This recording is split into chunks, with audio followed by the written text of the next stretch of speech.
তোমরা দেখতে পাচ্ছ সেই বাইক লাভার ব্যাচেলর থেকে আনা, মূলত বাইক লাভার ব্যাচেলরের ভিডিওতে দেখেছিলাম এই প্রোডাক্টটা।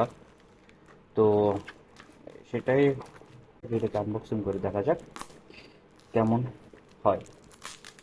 তো প্রথমে অনেকগুলো ট্যাব দিয়ে রেখেছি, দেখতে পাচ্ছ। এটাগুলোকে খুলে নিতে হবে। প্রচুর ট্যাব দিয়ে দিচ্ছে ভাই, হাতের সাথে একদম লেগে যাইতেছে। তো এটা হয়নি পুরোপুরি। পরে ট্যাব একটা আস্তরণ কাটতে হবে প্রথমে। তো ভাই এত ট্যাব দিছে, ঠিক আছে, আমার হাতের দাঁতকে যাইতেছে একদম। উপর থেকে কাটতে হবে।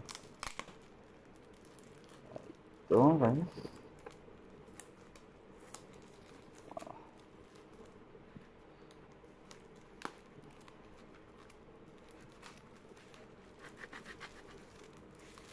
প্রথমে ট্যাবটা সরিয়ে নিতে হবে। ট্যাব সরে গেলেই দেখতেই সব কিছু সরানো যাবে, সমস্যা হবে না। হ্যাঁ হ্যাঁ, হয়ে গেছে। এই তো হয়ে গেছে একদম। হচ্ছে না। ওকে, এই তো মূলত প্রোডাক্টটি এই তো পেয়ে গেছে।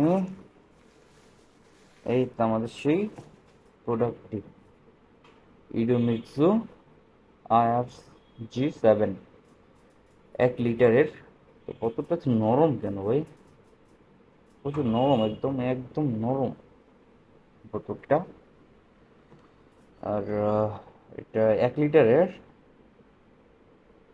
এখানে একদম মাপ দেয়া আছে, এই দেখতে পাচ্ছ, এই ভালোভাবে একদম, মানে দেখা যাচ্ছে কোন পর্যন্ত আছে, একদম ফুললি ভরা আছে। এটা হচ্ছে মুখাটা। আর এখন এটাকে ইউজ করার পর, এটাকে যখন ইউজ করব বাইকে ইনস্টল করার পর কিছু কিলোমিটার চালানো, যেমন 500 কিলোমিটার রাইড করার পর বলতে পারবো যে এটার ইঞ্জিন ব্যাকআপ কেমন। আশা করি যে ভালোই হবে, খারাপ হবে না, কারণ এটা মনে হয় অরিজিনাল। অন্য অনেক পাওয়া যায় আমাদের দেশে, অনেক ইঞ্জিনিয়ার পাওয়া যায়, সেগুলো নকল। বাট এটা মনে হয় যে নকল হবে না। চলেন ইউজ করে দেখি, তারপর কি হয় রেজাল্ট আপনাদের জানাবো।